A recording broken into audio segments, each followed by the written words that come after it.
भाई उधर देखो उधर। हमारी बात को आप समझ सकते हैं। रेवड़ी बांटना मतलब झूठ बोलना, झूठी बात कहना। अच्छा, अगर सारी बातें जो बोली हैं अरविंद केजरीवाल जी ने, अगर वो सत्य है तो फिर मनोज तिवारी को आज ही इस्तीफा करा लीजिए। मनोज तिवारी को सांसद रहने का कोई अधिकार नहीं है। मैं जितनी बातें कह रहा हूं, पानी माफ है दिल्ली में, सबका पानी माफ है, सबकी बिजली हाफ है, वाईफाई लगा हुआ है, फ्री इलाज मिलता है, यमुना जी साफ है। ये रेवड़ी बांटना कब तक चलेगा? मैं तुम्हें अभी समझाता हूँ। मैं समझता हूँ कि मनोज तिवारी जी की बात अब खत्म हो गई होगी। अगर कुछ और हो तो और पूछ लीजिए, जो 2-4 मिनट उसके बाद मैं बोलूंगा, क्योंकि फिर वो टाइम गिनने लगेंगे। नहीं बोलिए आप। पूरी हो गई बात की, अभी कुछ बचा है? अच्छा, वो पहली बात तो देखिए, नहीं अब आपकी बारी है, पार्टी का आप जवाब नाम दीजिए जो मैंने हमने रखे भारतीय झगड़ा पार्टी और भारतीय झगड़ा पार्टी और भारतीय झुट्ठा पार्टी रखा है। और मनोज तिवारी जी दूसरे दल से बीजेपी में आए हैं, लेकिन इनकी भी ट्रेनिंग हो गई। दिल्ली सरकार 400 यूनिट तक बिजली हाफ और 200 यूनिट तक बिजली माफ, ये योजना लेकर चुनाव में गई और उस योजना पर हमने काम किया। 200 यूनिट तक बिजली माफ है और 400 यूनिट तक दिल्ली में बिजली हाफ है। पंजाब में गए और हमें जनता ने वोट दिया, 300 यूनिट बिजली वहां पर माफ है और वहां 0 बिजली के बिल आने लगे। मनोज तिवारी जी ने एक बात बहुत अच्छी कही कि ये पैसा जनता का पैसा है। बहुत अच्छी बात है, आप भी यही बात कह रही हैं कि ये जनता का पैसा है।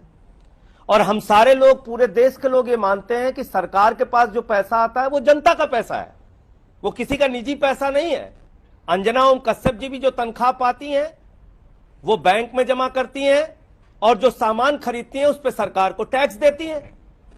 एक गरीब आदमी, मजदूर, मनरेगा का मजदूर, जब वो भी सामान खरीदता है, साबुन खरीदता है, आटा खरीदता है, दाल खरीदता है, चावल खरीदता है, तो सब चीजों पे आपने टैक्स लगा दिया तो सरकार को टैक्स देता है। उसके घर में जो बचत होती है, छोटा व्यापारी हो, रेडी वाला हो, कर्मचारी हो, सेना का जवान हो, तो वो बैंक में पैसा, अपनी बचत का पैसा बैंक में जमा करता है। 2 तरह की अर्थव्यवस्था है। देखेगा, घबराना नहीं, देख चला अभी तुम, देख यार। एक मोदी सरकार का मॉडल है, आदरणीय प्रधानमंत्री जी जो मुफ्त की रेवड़ी, और ये पूरे के पूरे भारतीय जनता पार्टी के नेता और सांसद वोट लेना होता है तो हाथ जोड़कर कहते हैं सब कुछ देंगे, और बाद में मुफ्त की रेवड़ी कह के जनता को जो अपमानित कर रहे हैं, उसकी हकीकत पूरे देश को पता चलना चाहिए। और यह हकीकत क्या है? माखन हुकुम मूजिक लगा। ये आरटीआई का जवाब है और आरटीआई की खबर भी है। ये आरटीआई में दी गई जानकारी है। 11 लाख करोड़ रुपए चंद पूंजीपतियों का माफ किया है अंजना ओम कश्यप जी इन लोगों ने। कितना? 11 लाख करोड़ रुपए। जीरो लगाते लगाते आप थक जाएंगी।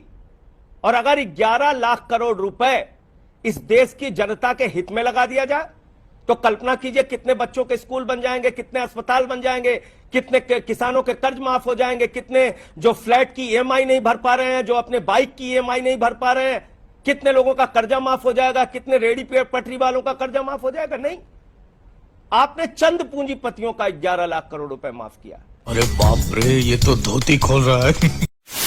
दूसरा, मुफ्त की रेवड़ी आप किसको दे रहे हैं? बैंकों में जो जनता का पैसा जमा है वो पैसा 50 भगोड़े लेके भाग गए इस देश से। कितना? 68,000 करोड़ रुपए। अंजना ओम कश्यप जी, मैं पूछ रहा था भारत की संसद में, मुझे जवाब मिला मंत्री जी का 3,000 करोड़ का बजट है 130 करोड़ की आबादी वाले देश के खेल बजट है 3,000 करोड़ रुपए देश का, और 68,000 करोड़ रुपए लेके 50 लोग भाग गए। इतने में पूरे देश के किसानों का कर्जा माफ हो सकता है, फसल का दाम दोगुना हो सकता है, आपको आटा दाल चावल पे टैक्स लगाने की जरूरत नहीं पड़ती अगर इन लोगों से आप पैसा वसूल लेते। शर्म करो शर्म। इसमें नीरव मोदी भी है, इसमें ललित मोदी भी है, इसमें विजय माल्या भी है, इसमें मेहुल चौकसी भी है, इसमें नितिन संदेशरा भी है, इसमें बहुत बड़े बड़े लोगों की सूची है। आपके राज्य में क्या हुआ? रेवड़ी, ये DHFL एक कंपनी है और ABG शिपयार्ड डीएचएफएल कंपनी ने, अंजना जी, डीएचएफएल कंपनी ने 42,817 करोड़ रुपए का घोटाला किया, 17 बैंकों को खाली कर दिया, कंगाल कर दिया, जनता का पैसा जहां जमा था, और 29 करोड़ रुपए भारतीय जनता पार्टी को चंदा दिया है। तो जिससे आप चंदा लेते हैं उससे देश की जनता के पैसे जो बैंक में जमा है वो लुटवाते हैं। समझ रहे हो? समझ रहे हो आप? समझ रहे हो? सबके सब चोर है साले। और अभी तो रुको, क्लाइमैक्स अभी बाकी। एबीजी शिपयार्ड, जहाज बनाने वाली कंपनी, पानी का जहाज बनाने वाली कंपनी, 23,000 करोड़ रुपए का घोटाला किया है, 28 बैंकों का फ्रॉड किया है। इस देश के अंदर 5 लाख करोड़ के बैंक फ्रॉड हुए हैं 15 से लेकर 22 तक। 2015-16 में 18,699 करोड़ का बैंक फ्रॉड, 2016-17 में 23,923 करोड़ रुपए का बैंक फ्रॉड, 2017-18 में 41,167 करोड़ रुपए का बैंक फ्रॉड, 2018-19 में 71,534 करोड़ रुपए का बैंक फ्रॉड, 2019-20 में 1,85,468 करोड़ रुपए का बैंक फ्रॉड, 2020-21 में 1,38,422 करोड़ रुपए का बैंक फ्रॉड, और 21-22 में 60,000 करोड़ रुपए का बैंक फ्रॉड। संजय जी, अब मेरा सवाल सुनिए। आप मुफ्त वाली पॉलिटिक्स पे तो आ ही नहीं रहे संजय जी। सारा पैसा इस देश के जय लोगों ललिता का जी ने, चंद एक सेकंड सर, एक सवाल सुन लीजिए, एक काउंटर सवाल है, ठीक है। आपने बताया कि कैसे देश के एक्सचेकर को, टैक्स पेयर के पैसे को ही बैंकों को घाटा हो रहा है, नुकसान हो रहा है, लोग चोरी करके पैसा जा रहे हैं, लेकिन इससे मुफ्त वाली पॉलिटिक्स कैसे जस्टिफाई होती है सर?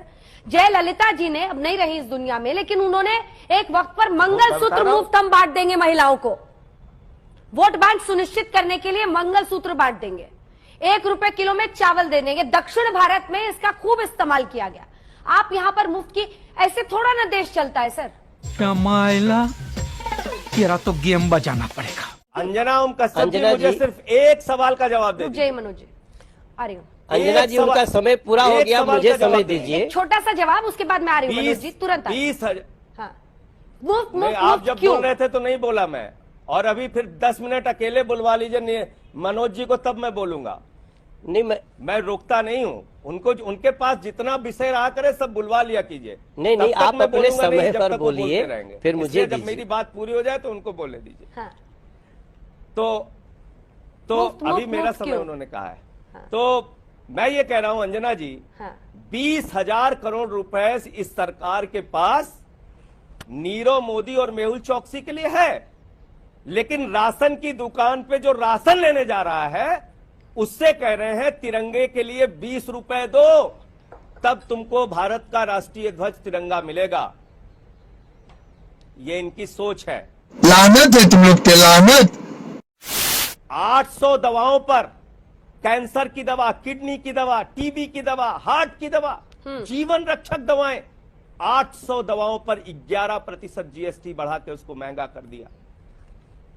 दाम वो तो बताता अपना हूं, इकोनॉमिक संभाल रहे हैं मैं सर। सारे आप आंकड़े लेके आया। मेरे सवाल पे तो आइए सर। 2000 बीजेपी का इकोनॉमिक्स तो आप समझा रहे हैं, उनको रेवेन्यू कलेक्शन करना है, वो हाँ, करते आपके हैं। सवाल पे वो उनको रेवेन्यू कलेक्शन करना को आप है। सही मानती हैं? हाँ, मैं आपसे तो आप पूछ रही बताइए ना हूँ। किस पॉलिसी को आप सही मानते हैं? नहीं, मैं आपसे सवाल पूछ रही 92 हूँ, आप लोगों जवाब को, दीजिए, जनता को कन्विंस कीजिए। 92 लोगों के पास 55 करोड़ लोगों के बराबर की आमदनी हो, मैं कहता रहा हूं आपसे, 92 लोगों के पास 55 करोड़ लोगों के बराबर की आमदनी हो, क्या आप ऐसी असमानता की अर्थव्यवस्था चाहती हैं?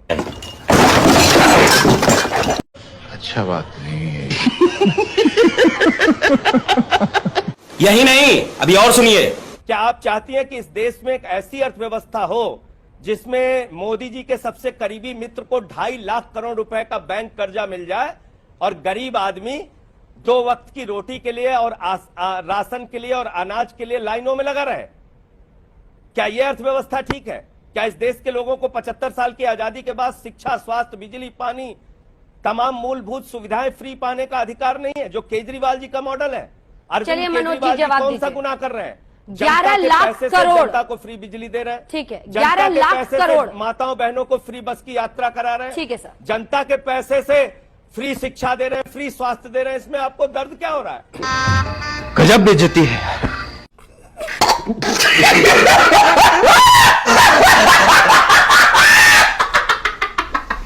आपको अच्छी लगी तो ऐसे थोड़ा मार दीजिए हाथ, आप थोड़ा सा मार दीजिए।